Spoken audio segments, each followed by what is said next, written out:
আমার কাছে মানে স্পিকার এটা আছে, পুরা রেকর্ডিংটা আছে, ভিডিওটা আছে, আমি আপনাকে পাইতে পারি। 3 মাসের মধ্যে আমি 28 কোটি টাকা পেয়েছি।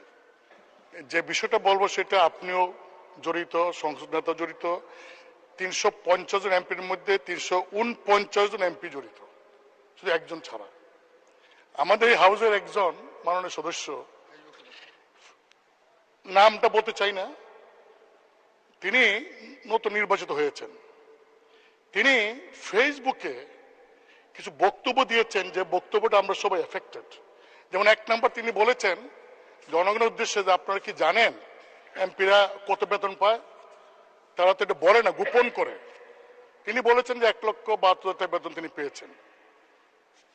মানে স্পিকার, আমরা কত বেতন পাই এটা তো লুগানি কিছু নাই, এটা ওয়েবসাইটে গেলে পাওয়া যাবে।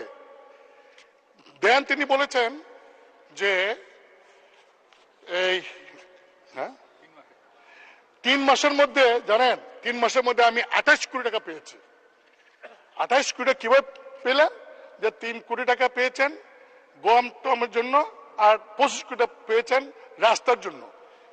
বলছে আপনি জানেন যে 3 মাসে আমি 28 কোটি টাকা পেয়েছি। মানে স্পিকার, এই যে 28 কোটি টাকা পেয়েছেন, এই কথা বলছেন, এই টাকা কি আমি পেয়েছি? আপনি মানে স্পিকার এমপি আপনি কি পেয়েছেন? মানে সংসদ নেতা প্রধানমন্ত্রী তিনি কি পেয়েছেন? কারণ এই আমাকে কিন্তু ইতিমধ্যেই ওই ফেসবুক দেখে অনেকে বলছেন যে 25 কোটি টাকা পাইছেন, এই টাকা কই? তিনি বলছেন যে 25 কোটি টাকা তিনি পেয়েছেন, আমরা তো পাই নাই। মানে স্পিকার, আপনি জানেন যে বর্তমান সরকার গত কয়েক বছরও আমাদেরকে এমপিদেরকে সুযোগ দিয়েছিলেন যে স্থানীয় সরকার মন্ত্রণালয়ে প্রতি বছর 4 কোটি করে, 5 বছরে 20 কোটি, এইবার বলেছেন 5 বছরের জন্য 25 কোটি টাকার প্রকল্প নাম দেওয়ার জন্য। মানে স্পিকার, আমি ক্লিয়ার বলতে চাই যে আগামী 5 বছরে আমরা কয়টা প্রকল্প করব, নাম দিছি আমরা, টাকার সংখ্যা তো আমার কোনো সম্পর্ক নাই। এই আমরা নাম দেই, এলজিডি তারা সার্ভে করে, তারা টেন্ডার করে, তারপরে তারা কাজ করে, বাস্তবায়ন করে। কিন্তু মাননীয় সদস্য যেভাবে বলছেন যে আমরা 25 কোটি টাকা আমরা পেয়েছি, শুধু তাই না, তিনি আরো বলেছেন যে এমপি যে তো লাভবান, যদি আগে জানতাম তাহলে আরো আগে এমপি, আমি তো বড় ব্যবসা। মানে স্পিকার, আমি আপনাকে বলছি, কারণ আপনি হলেন এই সংসদের গার্ডিয়ান।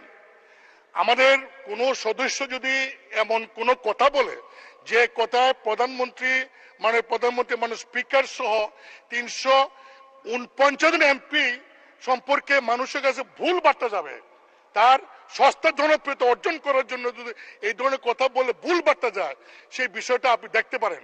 মানে স্পিকার, কিছুদিন আগেও লোকসভাতে আচরণবিধির ভঙ্গের কারণে একজন ওয়েস্ট বেঙ্গলের একজন লোকসভার সদস্য মহিলা, তিনি প্রশ্ন করেছিলেন পার্লামেন্টে, দেখা গেল এই প্রশ্নটা যে কোন স্বার্থে বিনিময় করেছেন, তার মেম্বারশিপ নাই।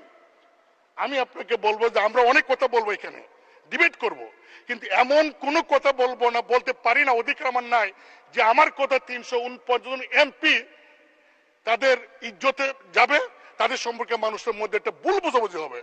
আপনি আমার কাছে মানে স্পিকার এটা আছে, পুরা রেকর্ডিংটা আছে, ভিডিওটা আছে, আমি আপনাকে পাইতে পারি। আপনি ভিডিও দেখেন, দেখে আমার কথাগুলি যদি মনে হয় আপনার যে ইয়েস আমি যা বলছি এই তার এই কথার কারণে জনগণের কাছে 349 জন এমপি সম্পর্কে ভুল বার্তা গিয়েছে, যদি আপনি এটা মনে করেন, তাহলে আপনি গার্ডিয়ান হিসেবে সেই সংসদ সদস্যকে ডেকে আপনি তাকে কি করবেন, এটা আপনি একটা ব্যবস্থা নেবেন, এটা আমার অনুরোধ।